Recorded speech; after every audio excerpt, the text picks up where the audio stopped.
আমরা বেরিয়ে পড়েছিলাম রথের মেলা দেখতে যাওয়ার জন্য। এখন যাচ্ছি খিলা। সময় দেখলাম ছোট ছোট বাচ্চারা সব রথ টানছে। রাজাপুরে দাঁড়িয়ে পড়েছিলাম যাতে ভালো করে রথটা দেখতে পাই। লাল হলুদ বেগুনি শাড়ি পরে সব দলবদ্ধভাবে যাচ্ছে।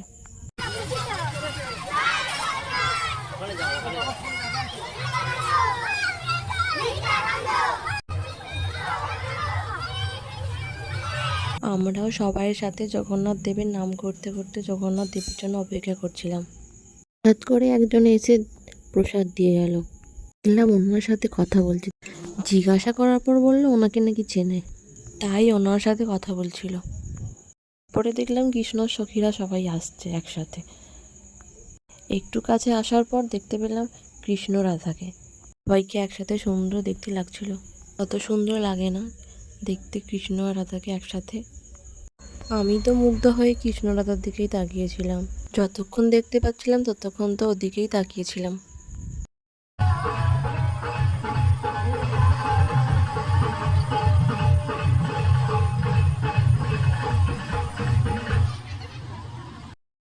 সবাই মিলে প্রভু জগন্নাথের নাম করতে করতে এগিয়ে যাচ্ছে।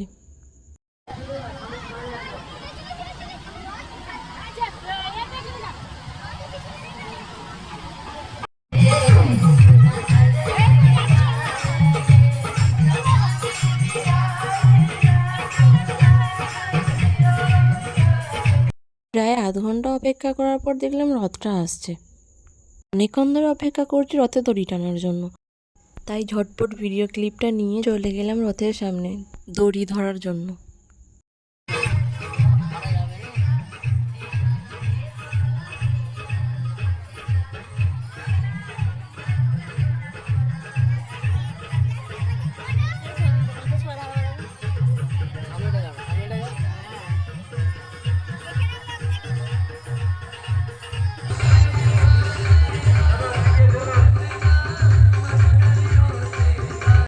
খিলার রথ দেখার পর বেরিয়ে পড়েছিলাম উদয়নারায়ণপুরে রথ দেখার জন্য। গিয়ে দেখলাম এখনও রথ টানা হয়নি, এখনও রথ টানছে। ভেবেছিলাম এখানে রথটাও একটু টানবো, কিন্তু এত ভিড় হয়েছিল যে আর সামনের দিকে এগোনো যাচ্ছিল না, তাই আর এই রথটা টানা হলো না। পরে চলে গিয়েছিলাম যেখানে মেলা বসেছে। দেখলাম শুধুই খাবারের দোকান বসেছে।